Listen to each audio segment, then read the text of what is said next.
All right, guys, what's going on? Welcome to the first episode of Above Average with Hayden Backlund. And Jordan Kammer, let's hit it. yeah, when you heard Jordan, no, I don't got that budget. It's not Michael. We're going to be talking all type of basketball, talking, summer league this month. And I mean, I'll probably bring up my Knicks, LeBron, all the types of things going on in the league today. As of what's today's date? What's the first? It's15th. July 15th, the start of something beautiful or something horrible. But One or the other. Jordan, as a Bulls fan, how you feeling? How you feeling? Ah, Another horrible year, but summer league. Come the on, talk to me about savior. Caleb. The savior has arrived for this team. He could have been the number one overall pick. I don't care what they say. Who cares about DeBanzer, Peterson, Boozer? It's all about my man, Caleb Wilson. Was there any part of you that wanted Boozer seeing his father play there during a good portion of like that D Rose run? Did you want that? Listen, I'm not gonna lie to you and say I didn't want Boozer, but like I also wanted Wilson. I I wish we had two top five picks, but we Yeah, of didn't. course you do. Yeah, I do too. Everyone does. But like, dude, I like Wilson. I think he's gonna be a stud. Obviously, he's working out with lethal shooter. Like the jump shot is so Always much big. better, Always big. and I'm just happy about it. Now, where's the line between like over getting too excited for summer league or just playing to your expectation? Because realistically, these are all guys his age. Yeah, yeah, Where does it mellow out? Because you said the word savior, yeah. which I did. is I did. Listen, insane, an insane take for all the viewers. I don't think he's a savior. I think he'll be a very good piece of a bad team. But like, where do you go? Where does savior talk come from when we're not even into summer league playoffs? so as a Bulls fan, the last thing I really got to experience was the DeRozan Ball era. Now, granted, that happened. We didn't even do anything in the playoffs. So, like, when you get a young rookie coming in, scoring over 20 in a summer league game, let me have my moment, all right? Fair, You had your fair. moment. You went through it. I know there were guys that you were like, all right, yeah, this guy's going to change our franchise. So that is, and for all new viewers, anyone that doesn't know me, diehard Knicks fan, and that's why I give the hesitation on all summer league players because I thought Kevin Knox was the guy. He looked great in summer league. You saw his career panned out. I personally think he might be back in the G League or did a stint in the G League recently.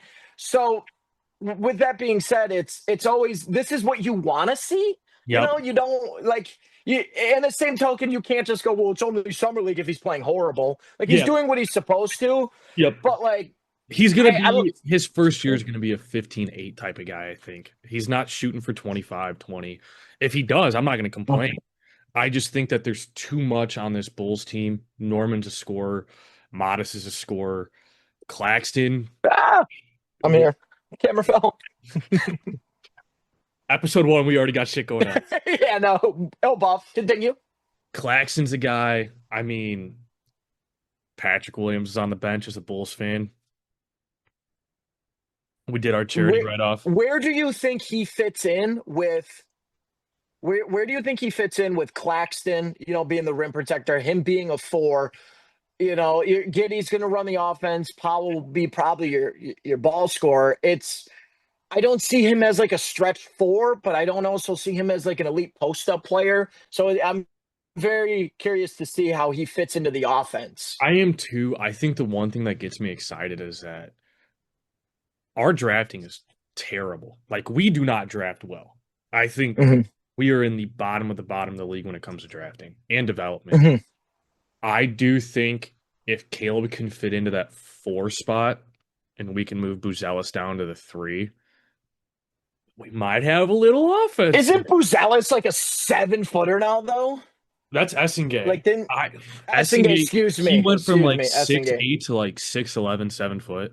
I think Yeah. this kid might have ourselves a little bit of squad here next year. Not this year. I God no. I and last point on Bulls and Yep. I know Caleb Wilson. I think you guys at your peak are a play-in. I think Powell like He's in gonna a lead that perfect team.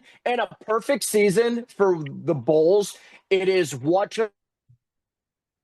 just happened with the Atlanta Hawks to me. CJ comes in, that is your power, that is your ball scorer, veteran. You develop players, you build around your four. You know, I think that's your peak.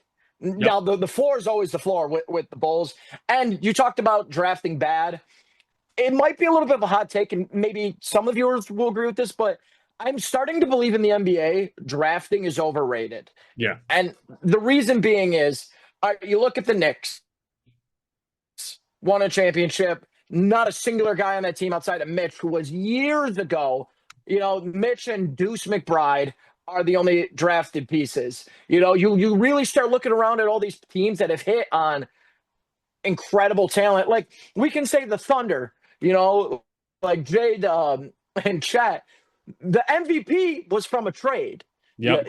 You know, like the Toronto Raptors ring, you know, oh, we draft all these guys, our top guys from a trade. It seems to me that, like, the top generational talents are always on the move outside of like a Luka or Jokic of, like, I would guess 10 years ago, but in recent memory, everyone kind of is on a new team. So to me, it's not about the drafting and the development. It's keeping your assets to a point where you have money to go in to build around a guy you're developing and trade for what you need, because it's, you know, these guys come in, then they get their max deal, then it's kind of like, well, we still don't have a team. You know, look in the case of Trae Young, you look, Luka even got sent out, you know, like if Luka's getting sent out, anyone can get sent out. I mean, the one that I think, like, and we've talked about this, I do think there's three to five players that you can call superstars in the league. Besides those 3 to 5, you really have to. Well, for the viewers, everyone has a thing. Yes. Who are your 5 superstars in the league? And anyone listening, I would love a comment who yours are. Who are the 5 superstars in the league? 100%. Yeah, please put it down here because we will definitely argue this next week. But right now, who do you think you lead? Who's your 5? Oh, my 5? I think SGA. You lead. You said it. It was your 5. SGA. Wemby. I think you just got to put him in there. Yep. Yeah, no, he went into the top 5 this year. This was his breakout year to me. I would put Giannis in there. Jokic has to be in there. A healthy Giannis, but we haven't seen that in forever. Yeah, Jokic. Yep, Jokic. Healthy Giannis, you're right completely. And honestly, for 5, this is going to be a really hot take. I really think Tatum's your 5th. Who did you say your 4th was? I had Wemby, SGA, Giannis, Jokic. Tatum. Yeah, now here's you can make the 6th, 5th argument. I would put Brunson in there, hands down. I think Brunson has overtaken Tatum, and I'm a homer. Okay. I'm a Knicks fan, and this is my only point being for our viewers. Jason Tatum didn't win Finals MVP. The guy they shipped out did. You know what I mean? Like, and we're gonna see. Maybe now that he's the guy in Boston, but he's a top 10 talent. 100%. I'll never say he's not, but I mean, they were a 50-win team without him. Without Jalen Brunson, the Knicks are a play-in team at best. So that's where I just put more value on Brunson, especially. He won every award he competed for this year. As of today, he's top 5. Now, that can change. You know, Halliburton can get him again, whatever. But as of today, he's top 5 player in the league. Yeah. What's your top 5? In no particular order, I think you got to go SGA, Jokic, Wemby, Jalen Brunson, Luka Doncic. When healthy, Luka is a jogging 35, 10, and 10. You know, like, now the defensive side, all that, but Luka led a team to the playoffs. Luka led a team to the playoffs. Luka led a team to the finals. Like, he's a generational talent. He was going to. He might even. I could be wrong, but he might have won the scoring title this year. Might have been SGA. He got hurt. He was probably going to win the scoring title.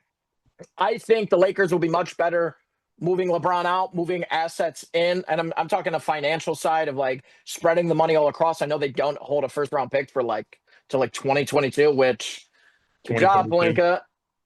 Yeah, excuse me, 2032, 2022. We're getting old. Yeah, so, but I do think, and kind of talking Lakers ball right here, they moved Ayton out for some second round picks. They brought in your not Nurkic, excuse me, Kessler. Walker Kessler. I had Utah. I had it. Walker Kessler. Yeah, they brought in a stretch four. I do think a big sneaky move about that team was Colin Sexton coming off the bench, Yep. also because Yep. it's like he's that Marcus Smart role where he's going to be their on-ball defender, but also he's a better shooter and a better scorer than Marcus Smart. So you mix that Austin Reeves. Luka can put up 30 on anybody. I think you just need Luka to be able to have lob threats, and guys, when in doubt, he can kick to the corners and hit threes. Austin Reeves is that corner three guy. He also can give you 20 a night. So we'll see.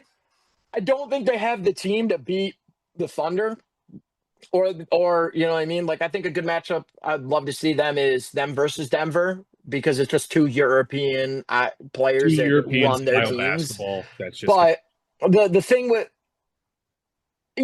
just their style basketball, you know what I mean? Like everything the offense runs from above their head. They throw everything.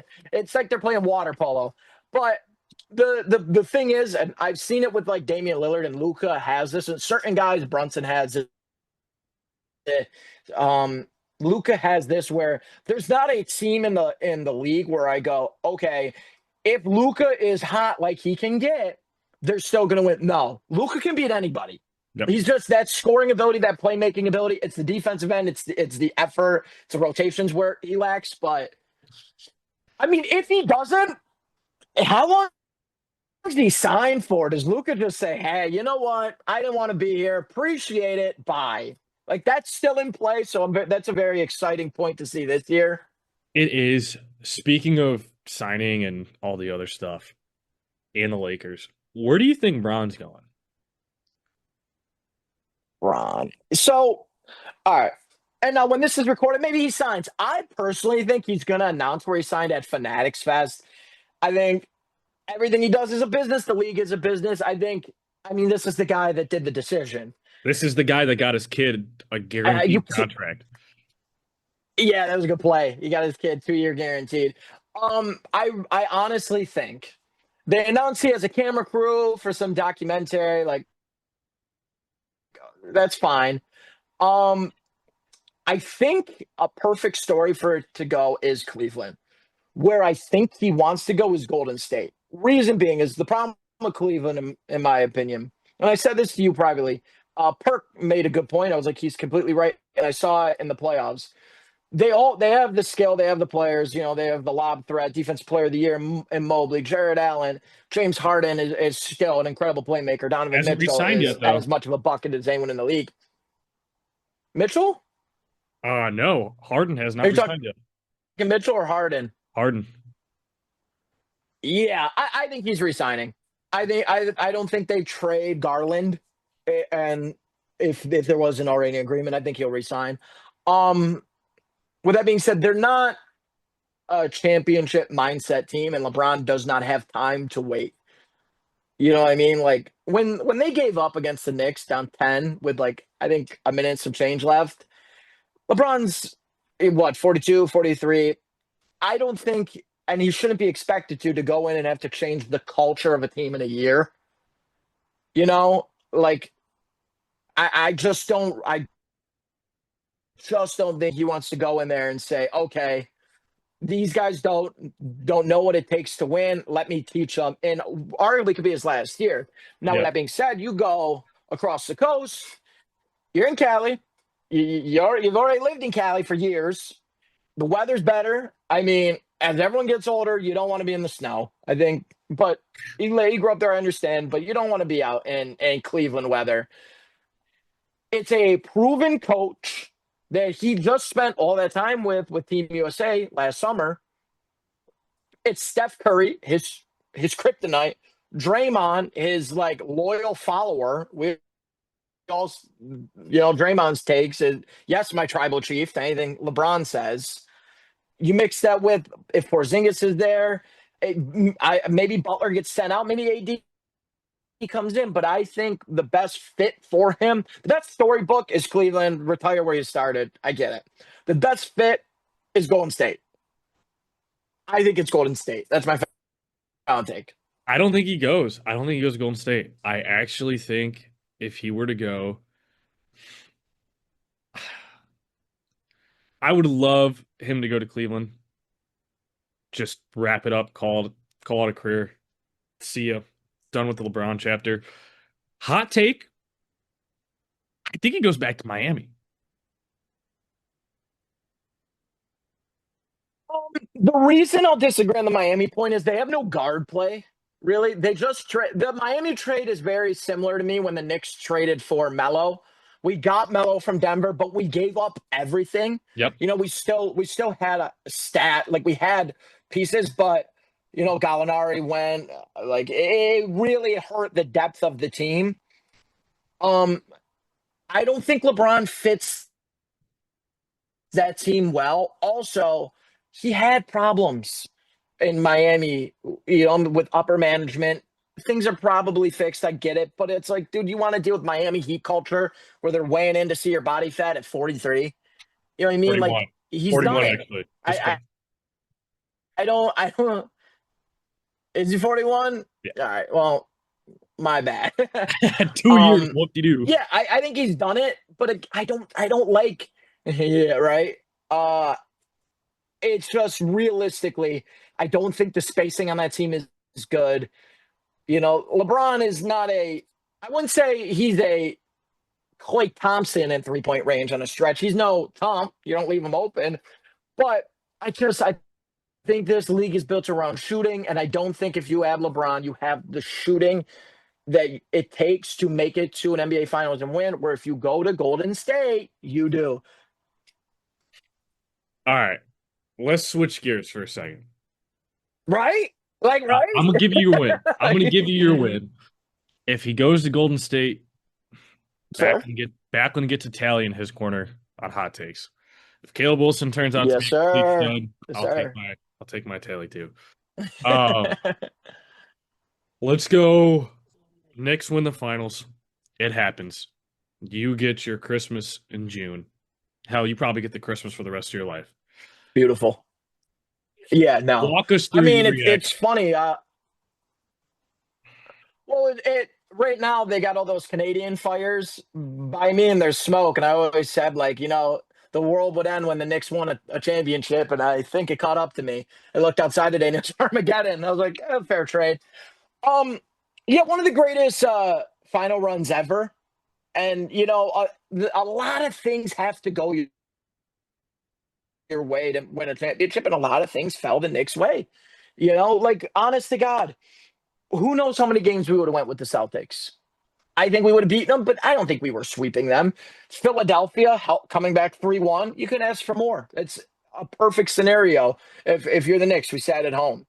I think we ran into a lot of good matchups. I think we were the fresher team, and we faced a young Spurs team that made a lot of mistakes, as you saw, giving up, the biggest comeback ever, the Wemby turnover in game 2. Like, it was a perfect storm. Can they go back-to-back? I think possibly, because now they know how to win the fight. Now they know how to win. It's hard to learn how to win in professional sports. The whole team's coming back outside of Mitch. But my point from an analytical aspect of Mitch, and Mitchell Robinson is irreplaceable, but you're getting DeAndre Jordan. No. Correct? No, excuse me, not DeAndre Jordan. I'm blanking. Andre Drummond. Look at me. Get Andre Drummond. And what I do like about that aspect is, in comparison, he's added a little bit of a three-point shot. So having 2 5s in the corner, I think, helps the offense even more, because Mitchell Robinson's offensive rebounds is irreplaceable. But a guy that is, top 5 in offensive rebounds is coming to the team as a backup center. He's still very good defensively. And now you're adding a bit more of offense, where we've run into foul trouble numerous times with Cat. Then now that you got a guy, he's nowhere the shooter that Cat is, but it's not completely step away from the guy now, because he can casually hit a 3. So I like that addition into the offense. Everyone returned. We got some team-friendly deals. a lot of things might go our way again or they don't. But Jalen Brunson is that guy. I think everyone found their role on the team, and that's how you build championship teams. They're here. It was an incredible run. It's seeing Cat up there singing Jay-Z. I'm like, this is a dream. This is incredible. The New York City could do better about handling the parade. It was a block, but that's besides the point. You can Yeah, air it I out. think it's I mean, you can air it out. Tell us your all frustration. right. That's all I'm saying. That's all I'm saying about the Knicks parade. It was a block. And too many people were in it that didn't need to be in it. And also it's like they waited 50 years, shut the whole city down. And I understand it's New York City, so the level of protection and how crazy people out there can be. You saw with them, putting the business on fans, which is horrible. I get that, but I wish it would have been longer, but I'm very happy for all the guys. It seems like a very likable team, a bunch of good dudes. I know Danhausen has a 30, excuse me. Yeah, Danhausen helped it. I know Brunson has a Saturday night's main event booked, and Danhausen helped the team. We got uncursed.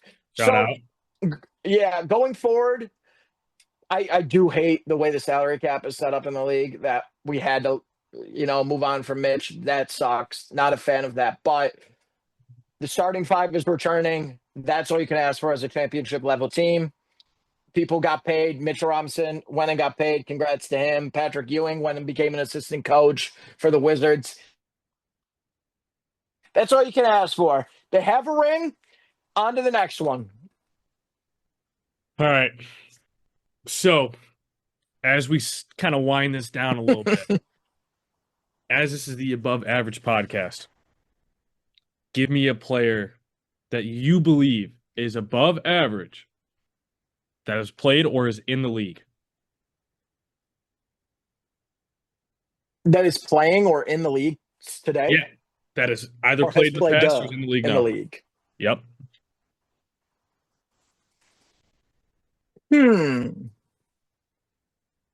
I got a crazy one, and I think, he on expectation. I think he was, he didn't reach it, but I do think he was above average. I'm gonna go Christian Leitner. Pretty sure he was a one-time All-Star.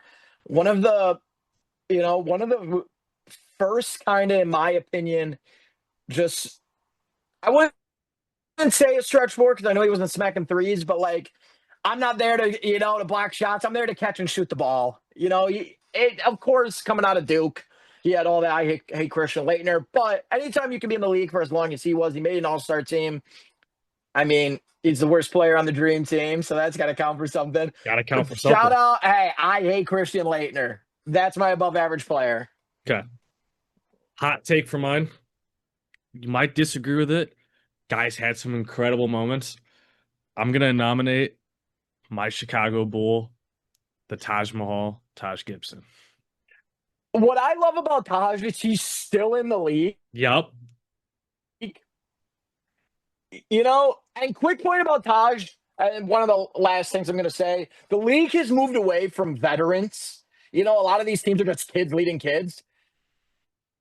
Taj Gibson teaches these boys how to be men in the league. So shout out to him. Taj Gibson, hey, still getting paid. He still has a role in the league. I think every team needs somebody, if you want to call him unks, but someone that, look at how Udonis Haslem was for the Heat for all those years. Yep. That is a line of communication to the coach, teaches you the right way, teaches you how to stay out of trouble, teaches you how to show up to practice, compete. I think Taj Gibson's post-prime is better than his prime for what he has contributed to the development of NBA players. So Amen. I'll agree with that. Above average, shout out Taj Gibson. I feel like Taj Gibson, we're going to have to vote if he is going to make the above average Hall of Fame. He might be our first Hall of Fame. What I love about Taj Gibson, and you'll appreciate this, who was the big he played with? And I'm not talking Noah. Who was his big in Chicago? Tyson. No, he was gone when he was there. Nazir Muhammad. Boozer. It was Boozer. You're talking Boozer. My bad. That was his four. Hey. That's who he came off the bench for. Hey. And what team did Boozer's son just get drafted to? I get it. He went to Memphis, and now Taj is going to teach him how to be a man in the league and dunk on people like he dunked on Wade. Yeah, plays with his son and LeBron. Who? Yeah, Taj Gibson's the real unk of the league. that's my guy.